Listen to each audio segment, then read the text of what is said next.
শহর জুড়ে কিন্তু এখন শীতের মরশুম।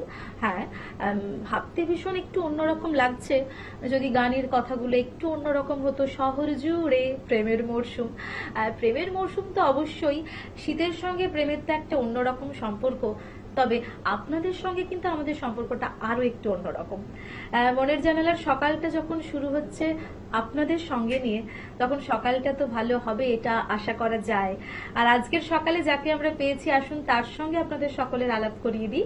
আমাদের সঙ্গে আছেন স্বাগতা দি, স্বাগতা ভট্টাচার্য। নমস্কার দিদি, কেমন আছো বলো? ভালোই আছি। দীর্ঘদিন কলকাতার বাইরে তোমার থাকা, হ্যাঁ, চেন্নাইতে এতগুলো বছর এতগুলো বছর চেন্নাইতে কিন্তু এই ছিলাম। যে বাংলা, বাঙালি সত্তা, শিল্প সত্তা, এগুলোকে বাঁচিয়ে রাখা এবং সেগুলোর সঙ্গে সংযোগ সাধন তো নিজের একটা তৈরি হয়। আমি যেটাকে বলবো যে আত্মকেন্দ্রিক সম্পর্ক, এবং সেই সম্পর্কটা যখন নিজের থেকে ছাড়িয়ে যায়, সেটা কিন্তু আবার একটা অন্য মাত্রা দেয়। এবার বলি আমি, বলো একদম। আমি আসলে শিলংয়ে বড় হয়েছি। শিলং, মেঘালয়ের রাজধানী শিলংয়ে বড় হয়েছি। হ্যাঁ, তুমি বলেছিলে যে হিল স্টেশনে তোমার অনেকটা সময় বেড়ে ওঠা। তো তখন তো ছোটবেলায় বুঝতে পারিনি, ভিতরে আমি ইংলিশ মিডিয়ামে পড়েছি, আবার বাংলা মিডিয়ামও কিছু কিছু জিনিস বাংলা মিডিয়ামে পড়েছি। তারপরে যখন আমার বিয়ের পরে যখন আমি চেন্নাইতে গেলাম, তখনও আমি কবিতা টবিতা স্কুলে লিখতাম। কিন্তু বিয়ের পরে যখন চেন্নাই গেলাম, তখন আমি বুঝতে পারলাম যে না, আমার বাংলাটাকে তো বাঁচিয়ে রাখতে হবে। আমি বাঙালি প্রোগ্রাম হতো ওখানে প্রথম প্রথম তো বুঝতে পারতাম না। বাঙালি প্রোগ্রামে আমি যোগ দিতাম, তারপরে ওখানে ম্যাগাজিনে লেখা শুরু করলাম। ওই করে করে করে করে আস্তে আস্তে আস্তে আস্তে এই যে এতগুলো বছর বাংলার বাইরে থাকা, এতগুলো বছর কেন বলবো, তোমার ছোটবেলাটা, বেড়ে ওঠাটাই পুরোপুরি বাংলার বাইরেই বলা যায়। তা বলতে পারি। সেখান থেকে বাংলার প্রতি ঝোঁক, বাংলা ভাষার প্রতি, শিল্পের প্রতি, কবিতা লেখালেখি, সেই ভাবনাটা ঠিক কেমন করে, মানে একটা হয় না আমাদের বৃদ্ধিটা যেভাবে হয় তার সঙ্গেই কিন্তু আমরা খাপ খাইয়ে নিই। ছোটবেলা থেকে আমরা যে ভাষা শুনে শুনে বড় হই, সেই ভাষাটাকে আমরা অ্যাডাপ্ট করি। কিন্তু হঠাৎ করে যে বাংলা ভাষাটা অবশ্যই আপনার আমার মাতৃভাষা, কিন্তু সেই ভাষাটা থেকে অনেকটা দূরে থাকা, আবার সেই ভাষাটাকে গ্রহণ করা এরকম ভাবে, ভীষণ ভাবে, সেটার ভাবনাটা ঠিক না। আমি ছোটবেলার থেকেই বাংলা একটু স্ট্রং ছিলাম। আর আমি মনে করি, আমি ছোটবেলায় যদিও এটা এতটা বুঝতে পারিনি, আমার নিজের মাতৃভাষাটাকে ইম্পর্টেন্স দিতেই হবে, সেটা আমার জোর। তোমার অনেকগুলো ভাবনা, যে তোমার তুমি যে ছবি আঁকতে ভালোবাসো, সেটা নিয়ে তুমি এত কিছু করেছো, নিজের আঁকা, ডিজাইন, বিভিন্ন রকম ডিজাইন, অনেক কিছুই কিন্তু তোমার ব্যাপারে আমি শুনেছি, এবং তোমার সঙ্গে আলোচনা হচ্ছিল স্টুডিওর বাইরে, বেশ ভালো লাগছিল আলোচনা করতে। তবে এখন তো মনের জানালার সকালে বসে আছি। এই সকালটা এমন একটা সকাল যেখানে আমার মনে হয় অন্তত যে সেই মানুষগুলোর আশীর্বাদ, সেই মানুষগুলোর ভালোবাসা নিয়ে আমরা আছি, যেখানে তাদের ছাড়া আমরা তো ভাবতে পারি না, কোথাও আমাদের ছাড়াও হয়তো তারা সম্পূর্ণ নয়। বেশি বলে ফেললাম। না না না, বেশি বলনি, ঠিকই বলেছো। তোমরা না থাকলে আমরা এগুলো প্রকাশ করব কি করে? তারপরে আমি ছবি আঁকার ইচ্ছেটা আমার, তুমি বললে না কেন হলো ছবি আঁকার ইচ্ছেটা, আমি ছোটবেলায়, আমরা যখন ছোট ছিলাম তখন এখনের বাচ্চারা যেরকম গাড়ি করে, তুমি বলছিলে যে তুমি তোমার আঁকার যে আঙ্গিকটা একটু অন্যরকম। আমি বলছি তো, আমি ওই যে ছোটবেলায় কলেজে যেতাম, পাহাড়, নদী, ঝর্ণা, এইগুলো আমার মানে অবচেতন মনে একটা রিফ্লেক্ট করেছে। সেটা পরবর্তী জন্মে গিয়ে বুঝতে পেরেছি। মানে পরবর্তী যখন চেন্নাই যাই, তখন আমি আস্তে আস্তে বুঝতে পেরেছি, না, আমার তো সবসময় ইংরেজিতে কথা বললে হবে না, আমার নিজের মাতৃভাষাকে বজায় রাখতে হবে। তো তখন থেকে আমি লেখা টেখা তখনই করি। কলকাতায় আসতাম, আমি এখানে ফ্ল্যাট বানিয়েছিলাম, যখন কলকাতায় আসতাম বিভিন্ন লিটল ম্যাগাজিন মেলাতে যেতাম, বুক ফেয়ারে যেতাম।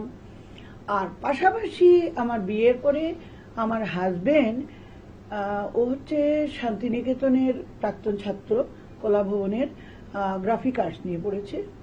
তো ও দেখতাম, ও আমাকে কোনোদিন কিছু শেখায়নি, সত্যি কথা বলতে কি। ও দেখতাম কাজ করতে করতে ওই একেই চলেছে।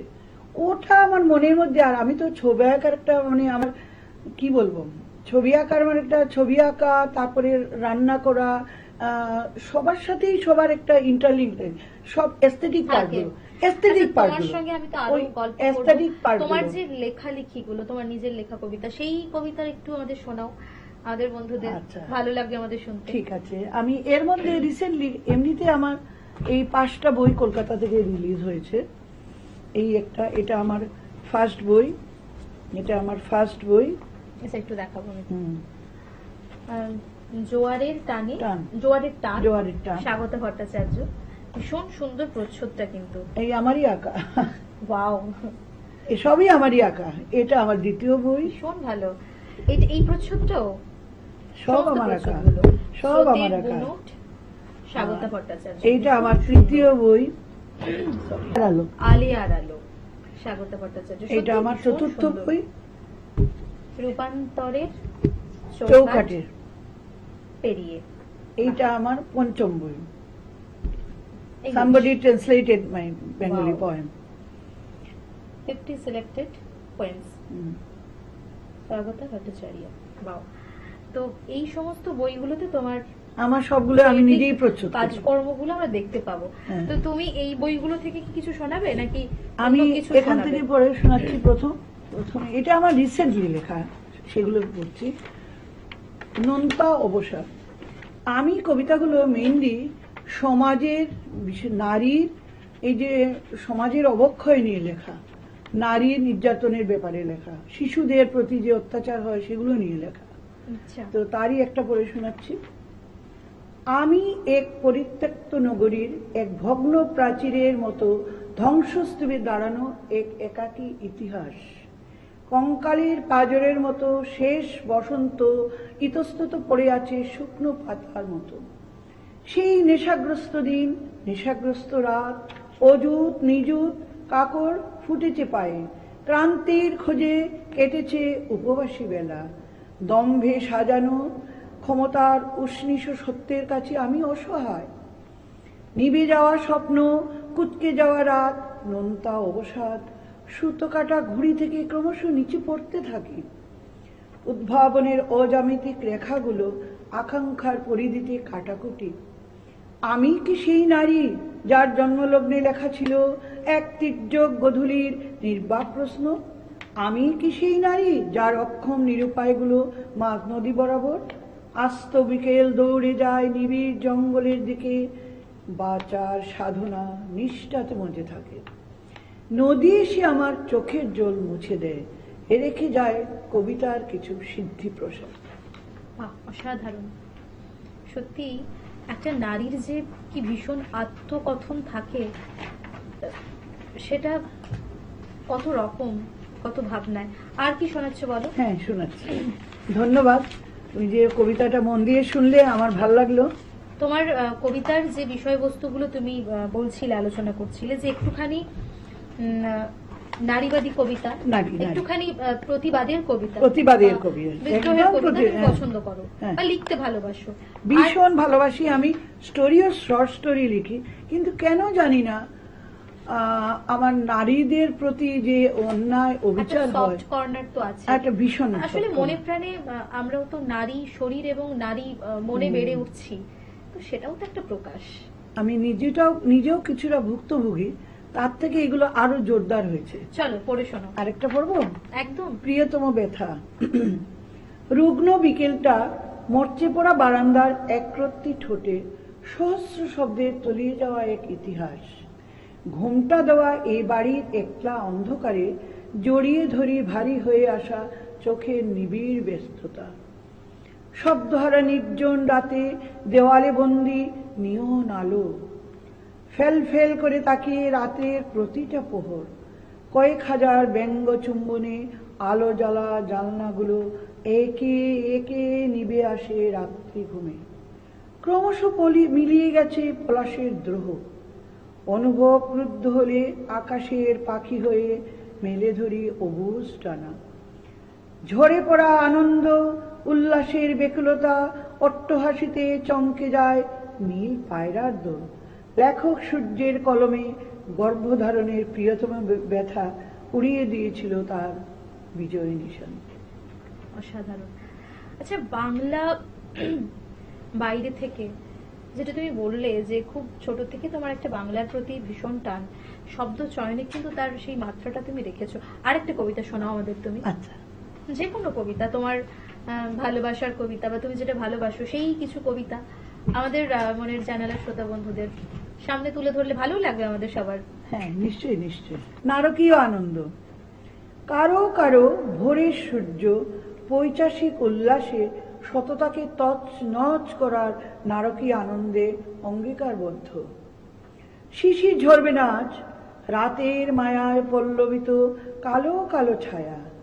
ভয়াল রাতে ঝড় নিয়ে ভাঙ্গে জানালার কাচ, পথের কাঁটাগুলো লোলুপ নিশানায় জন্ম জন্মান্তরের জন্য থিতু। প্রতীক্ষার ধমনীগুলো বলেছিল কানে কানে এক পূর্ণচ্ছেদের রূপকথা। আনস্মার্ট করিডোরে মায়াবী জানালার পাশে নির্লিপ্ত অবজ্ঞায় আমি নাভির মতো একা। হঠাৎ করে এক ঝাঁক আলো চোখে চমকে ওঠে। কোথায় সমুদ্র, কোথায় নদী, আমি তো নিজের মাঝেই পায়ে আমার অদৃশ্য বিড়ি। বাহ, সময় হয়েছে ছোট্ট একটা বিজ্ঞাপন বিরতির, ফিরে আসবো ছোট্ট একটা বিজ্ঞাপন বিরতির পর। আপনারা চোখ রাখুন চ্যানেল ভিশনের মনের জানালায়। Venus the hot water professionals, আসুন I will show you. Venus দেখতে সুন্দর, এতে আপনার টাকাও সাশ্রয় হবে এর এনার্জি সেভিং মডেলস এর মাধ্যমে। Instant water heater, storage water heater, tankless water heater, 5 এসির জন্য যা দেয় দীর্ঘ আয়ু। আপনার জীবনযাত্রার সঙ্গে মানানসই সুবিধাজনক model. Trust the hot water professionals for a refreshing bath. ফিরে এলাম ছোট্ট একটা বিজ্ঞাপন বিরতির পর। আপনারা দেখছেন টুইলাইট প্রোডাকশন প্রযোজিত, চ্যানেল ভিশন আয়োজিত আপনাদের সকলের অত্যন্ত পছন্দের অনুষ্ঠান মনের জানালা। আমাদের সঙ্গে আছেন স্বাগতা দি, স্বাগতা ভট্টাচার্য। স্বাগতা দি, আর কিছু কবিতা তোমার থেকে একটু শুনতে চাই। নিশ্চয়ই তারপরে তোমার নিশ্চয়ই ছবিগুলো দেখবো। নিশ্চয়ই দেখবে। আর্তনাদ, এটা ওই মণিপুরের ঘটনা হয়েছিল না, তারপরে লিখেছিলাম। আদিম রাত্রির কড়া শাসনে ইন্দ্রিয় সুখবন্ধনে বদ্ধ কয়েদিখানা। বৃত্তপথের বাইরে কাটা তার শীতের শাসনে দাঁড়িয়ে খুঁজে চলে এক উষ্ণ প্রাজরের প্রশ্রয়। ঠোঁটে তোমার অসংখ্য কীট নষ্ট আঙ্গুলে মন্ত্রণা দিচ্ছে কিছু ধূত্র বীজের বিষাক্ত ইশারা। অবাক বিলাসী উচাটন মেঘ অশান্তির তাপে উপেক্ষিত ক্যালেন্ডারে খুলে চলে ভালোবাসার মেধাবী সঙ্গম। অন্ধকারের স্তন থেকে চুইয়ে পড়ে নারীর শ্বাসরোধী আর্তনাদ। মণিপুরের উলঙ্গ রাস্তা অবক্ষয়ের পটভূমিতে তৃষিত হৃদয়ের কাঙ্ক্ষিতা নারী ক্ষত বিক্ষত ক্ষয়ে ক্ষয়ে নির্বিশেষে মুখোমুখি দাঁড়ায় দিগন্তে। আলতো হাতে পাজরের খাঁচা খুলে বুকের গোমক থেকে টেনে আনে আটক স্রোত। প্রতিবাদ গর্জে উঠুক, চলো আমরাও উৎপাদিত হই। সত্যি এরকম কিছু নারকীয় ঘটনা পৃথিবীতে ঘটে, প্রতিনিয়তই ঘটে সেগুলোর যাচ্ছে। সাক্ষ্য যে আমরা কেন থাকি আমরা সত্যি জানি না। একটা নারী দেহে নারী মনে ভীষণভাবে উপলব্ধি করি যে আমরা কতটা কি বলবো, সমাজের কাছে কতটা আমরা অবাঞ্ছিত। সত্যি কথাই, অবাঞ্ছিতই বটে আমরা, কিন্তু এর একটা প্রতিকার তো চাই। প্রতিকার জানি না পাবো কিনা, তবে আশাবাদী মানুষ আমরা, আশাতেই থাকি। আমি মনে করি যে একজন কবি বা লেখকের এটা দায়িত্ব সমাজের কানে পৌঁছে দেওয়া। ভীষণ রকম ভাবে, ভীষণ রকম ভাবে এটা দরকার। আসলে তাই একটা আমার কবি বা শিল্পী যতটুকু সম্ভব, বলতে যেটা বুঝি যে বুদ্ধিজীবী, এবং সেই বুদ্ধিজীবী মানুষরা যদি আমাদের দিশাটা না দেখান, তাহলে সর্বসাধারণ মানুষ তারা তো সেই ভাবনাটাকে খুঁজে পাবেন না। খুঁজে পাবেন না। সত্যি আর কি তাই। লেখা শুনবো বা আর কি লেখা পড়বো? অমাবস্যার রাতে নীরব সাধনায় মত্ত শ্রীহীন নিঃশব্দ বিপ্লবের সক্ষতায় পরিপাটি কিছু শব্দ। আয়নার ভিতরে পালিশ করা তীক্ষ্ণ রেখাগুলো পতাকার চেতনায় রঙে রাঙা। উপসী হৃদয়ে ভাবনার দোলাচলে নিঃশেষিত খরাদীর্ণ এক মাটি ফাটার সময়। অনুভূতির বহিঃপ্রকাশ ধোঁয়ায় আচ্ছন্ন বিভ্রান্তির অমোঘতা। এক অঘোষিত ঢেউয়ের কারফিউ, খুশির অঞ্জমান, স্তব্ধ পাড়া। ওভারব্রিজগুলো ঘুমে ঢলে পড়ছে।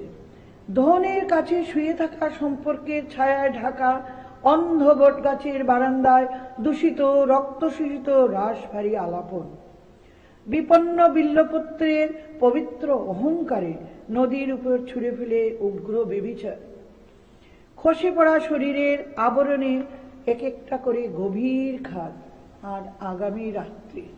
আহা, এইগুলো লেখার আমার মেইন কারণ হচ্ছে ওই তো বললাম যে যেটা এটা ওই মানে মানুষের কাছে পৌঁছে দেওয়া যে সত্যি। আমরা আর নারী মন, নারীরা প্রত্যেকেই কিছু না কিছু অবক্ষয়ের শিকার, ভীষণ প্রত্যেকেই রকমভাবে। আর সামাজিকভাবে, এই যে ভাবনাটা, এখানে সামাজিকভাবে তো একটুখানি আমরা অবক্ষয় থামাবো। অবক্ষয়। আমরা সৃজনশীলতা না, কোথাও গিয়ে সৃজনশীলতা বা একটা সৃষ্টির একটা যে প্রকাশ, সেটাও কিন্তু নারীর মধ্যে সুপ্ত অবস্থায় থাকে। নারী থাকে, সেটা ভীষণভাবে থাকে। আমি কোনোদিন ভাবতে পারিনি আমি কবিতা লিখবো, কিন্তু সেটাই তো। আস্তে আস্তে আমার এই ভাবনাগুলো এই যে অসম্ভবভাবে- নারী বলে যে সন্তান প্রসব করে বা সন্তান জন্ম দেয়, সেটা যেমন সত্যি একটা নারীকে নারী ভাবনায় ভাবা হয়েছে, সৃজনশীল চিন্তা ভাবনাগুলো কিন্তু সেই নারীর দেহেই কিন্তু ভীষণভাবে তৈরি হয়। এটা একটা পুরুষ অসম্ভবভাবে যতটা না বাবা, আমার মনে হয় একটা নারী তার থেকে অনেক বেশি মা। 100 বার আমি এগ্রি করি এটা, কারণ পুরুষরা তো পুরুষের, নারীরা কোনো না কোনো ভাবে সমাজের কাছে ওরা কি অবক্ষয় হয়নি গো? ভীষণভাবে। হ্যাঁ, দেখো সেই, সেই দ্রৌপদী থেকে আরম্ভ করে সবাই, সবাই, সীতা, দ্রৌপদী থেকে সীতা, শুরু করে আজকের হ্যাঁ, নারী, আজকের নারী, এবং তারপরে ওই আমাদের অভয়া, সব মিলিয়ে। সব মিলিয়ে প্রতিনিয়তই ঘটে যাচ্ছে। তো আর আমাদের কি- আর কি কর্তব্য, শোনাবে বলো? হ্যাঁ, আর একটা কবিতা শুনি তোমার আরেকটা থেকে, কবিতা শুনবো। তারপর না হয় কিছু ছবি তোমার দেখতে চাইবো, কিছু ছবি। তুমি বলেছিলে যে তোমার ছবিগুলো একটুখানি লোক আঙ্গিকের ছবি বা লোকায়ত জীবনের কিছু চিত্র তোমার ছবিতে আছে। এটাও একটা মেয়ের জীবন নিয়ে, একটা এবিসিডি যে কোনো একজন মেয়ের নামে, যে কোনো মেয়ে। যে কোনো এনি নারী, হ্যাঁ। উপহার। কলিং বেলের আওয়াজে যখন আমার ঘুম ভাঙলো, মস্ত এক রাত প্রসাদ আমার চোখে চোখ রাখে। মেধাবী বটগাছে শাখায় শাখায় এক চমকপ্রদ ইঙ্গিত, একটি প্রণয় পাশা, অপেক্ষার আগুন সেকে হয় বর্তমান। সত্তাহীন সাজানো মোড়কে পাতা ঝরার আগের উল্লাসে আমাকে ঠেলে দে সিদ্ধান্তে চিহ্নিত বিনাশে। প্রাসাদটির ভেতরে তমসাবৃত আধারের এক মায়াজাল, অনাদরে ঘুরতে থাকা ঘূর্ণিঝড় পৌঁছায় আমার গন্তব্যে। দেখি এক বিশাল কবরখানা মাঝখানে একটা চিঠি, থতমত হয়ে বসে থাকে বিকালে নোংরা দেওয়ালে উৎভ্রান্ত যৌবন। মূর্খ পিপাসায় তুলে নেই দুঃস্বপ্নের প্রসাদে ক্ষতবিক্ষত শিল্পীর তুলির টান। অদ্ভুত। যেমন কতটা ধরো, depth থাকলে এগুলো লেখা যায়। হ্যাঁ, আমি যখন একটা মেয়ে কত এইটা লেখাটা একটু এইভাবে লিখেছি অ্যাবস্ট্রাক্ট ওয়েতে, আমার কবিতাগুলো অ্যাবস্ট্রাক্টই, এটা লিখেছি আমি। সব মেয়েদের আশা ভরসা থাকে। তারপরে প্রাসাদটা যে লিখেছি, প্রাসাদটা আহ্বান করেছে মস্ত প্রাসাদ দেখে আমিও খুব, তারপরে গিয়ে দেখি তমসাবৃত আধারের তাই তো, মায়াজাল। সত্যি আমরা হুচট খেয়ে পড়লাম। কচট খেয়ে পড়লাম। তারপরে লাস্টের দিকে একটা কবরখানা, একটা মানে কবরখানা। মেয়েদের জীবন আর কি। আমাদের জীবনটা সত্যিই তাই, সেই আঁতুর ঘর থেকে শুরু করে রান্নাঘর, আর তারপর প্রতি মুহূর্তে মেয়েরা এইভাবে মানে প্রতারিত হয়ে যাচ্ছে সমাজের কাছে, লোকের কাছে, পুরুষের কাছে, সবার কাছে। আচ্ছা, এই যে লেখালেখি, আঁকা আঁকি সবকিছু, আর এই যে এত সুন্দর একটা সুন্দর করে তুমি সেজে এসেছো, তুমি কি নিজে ভীষণ সাজতে ভালোবাসো? না, আমি শাস্তি খুব একটা ভালোবাসি না। আমি লোকে বলে, আমি জানি না, আমি আমার ড্রেসিং সেন্স খুব ভালো, লোকে বলে। একদম একদম। হ্যাঁ, লোকে বলে আমার ড্রেসিং সেন্স, আমি বেশি সাজি না, এটাই আমার এই যে ম্যাক্সিমাম। সৃজনশীলতার কথা আমরা বলছিলাম, হ্যাঁ, এটাও তো সৃজনশীলতা। Of course. কোথাও নিজেকে ভালো করে সুন্দর হ্যাঁ, করে সাজিয়ে তারপরে গুছিয়ে রান্না, রাখা। আমি কি রান্না করি আমরা জানো? যতই বলি তবুও কিন্তু আমরা না সৌন্দর্যের প্রতি কোথাও একটা আকৃষ্ট হই। সেই সৌন্দর্য আমাদের দেখার দৃষ্টিভঙ্গির ওপর অবশ্যই। আচ্ছা, কিছু ছবি তোমার দেখতে চাইবো, চলো। আচ্ছা আচ্ছা।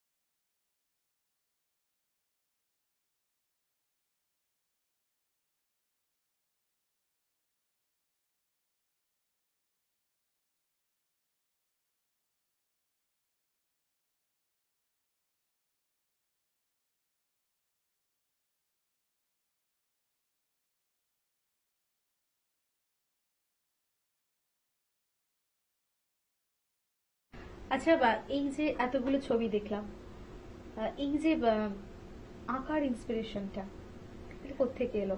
বললেন যে হাজবেন্ড অনেক ভালো ছবি আঁকেন, হ্যাঁ, হ্যাঁ। ওনার পড়াশোনা সবকিছু আঁকা নিয়ে, শান্তিনিকেতনে। শান্তিনিকেতনে। শান্তিনিকেতনে। কিন্তু কবিতা তো এত লেখা, এত ভাবনা, যে ভাবনাগুলো সত্যি ভাবনাগুলো এলো কিভাবে? এই যে বাংলার, পুরো বাংলার বাইরে থাকা, বাংলা ভাষা নিয়ে পড়াশোনা নয়, কিন্তু কিভাবে? সেটা হয়েছে, আমি বললাম না প্রথমে যে এই যে নদী, ঝর্ণা, আকাশ, তারপরে আমি যখন ছোট ছিলাম তখন আমি দেখতাম যে আমার বন্ধুদের সঙ্গে খেলতাম, আকাশের মধ্যে অনেকগুলো সেই পাশে মেঘের শীত, ওটা থেকে একটাতে দেখতাম মতো ঘোড়া হয়, একটাতে হাতি হয়, এরকম করে করে মানে বেশ ছবি আঁকা তখনই পেরি। আমি যখন বিএড পড়ি তখন আমি অনেক ছবি এঁকেছি এরকম। আর লেখাটা, এটা আমি মনে করি দুটো ওতপ্রোতভাবে জড়িত। তুমি যদি তোমার ইচ্ছা থাকে লেখার, তুমি লিখতে পারবে।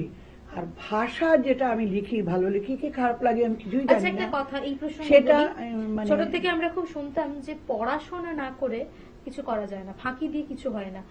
লেখার জন্য কতটা পড়তে হয় বা কতটা ভাবনাকে অর্জন করতে হয়? 100 বার। একজন ভালো লিখতে পারে, আমি কতটুকু কবি হয়ে উঠেছি আমি তা জানি না, কিন্তু আমি প্রচুর কবিতার বই পড়েছি। যেটা পবিত্র মুখোপাধ্যায়, যিনি আমার গুরু ছিলেন, উনি 2 বছর আগে করোনার সময় মারা গেছেন, ওনার হাত ধরেই আমার কলকাতায় আসা। তো উনি বলছেন তুই তো খুব ভালো ভাষা জানিস রে, ভালো করে পড়বি। তারপরে পরে আমার কবিতাগুলো দেখে উনি বলতেন বাহ খুব ইমপ্রুভ হয়েছে। তো প্রচুর বই পড়ি আমি, কবিতার বই, গল্পের বই, এগুলো পড়েও আর তার মধ্যে এই একটা ছবিগুলো নিয়ে একটু কিছু বলো। হ্যাঁ, ছবিও তাই। ছবি আমি যখন হাজবেন্ড যখন আমি আগেও বিএডে আমার প্রচুর জিনিস, আমার ছবি মানে আমি এইগুলো আমার যখন প্র্যাকটিক্যালে অনেক কিছু করেছি, তো এত কনফিডেন্স পেতাম না। তারপরে যখন আমার হাজবেন্ড যখন দেখলাম বসে বসে ওটা খালি ছবি আঁকে, কিচ্ছু শেখায় না আমাকে, এই দেখে দেখে আমার একটা ভীষণ ইন্সপিরেশন হলো। তারপরে ওই যে ওই পোকার ঢিপি থাকে না, আচ্ছা, ওটার মধ্যেও দেখি মানুষ, বাচ্চা, এরকম করে করে একটা একটা ইয়ে হয়ে যায়। তারপরে বাথরুমে, তুমি খালি বাথরুমে একটু জল ফেলে দেখো, এটা কোন দিকে শেপ নেবে, সত্যি কত এটা থেকে ভাবনা। একটা ছবি নিয়ে আসবে। তোমার সঙ্গে আর আমার কবিতা, সব ভাবনায় মিলিয়ে আমি একদম এটা, মিলেমিশে। আর আমার হাজবেন্ডের ইন্সপিরেশন, ইট ইজ এ একদম। Great inspiration for me. ভালো থেকো, এভাবে ফিট থেকো, আর সুন্দর থাকতে হবে প্রত্যেকটা মুহূর্ত, আমি ভালোবাসি সুন্দর অন্যকে থাকতে। ভালো রাখতে হবে। হ্যাঁ। আর সেই সঙ্গে আমাদের মনের জানালার বন্ধুরা, আপনারা ভালো থাকুন, সুস্থ থাকুন, দেখা হবে আগামী এপিসোডে। ধন্যবাদ। মনের জানালা।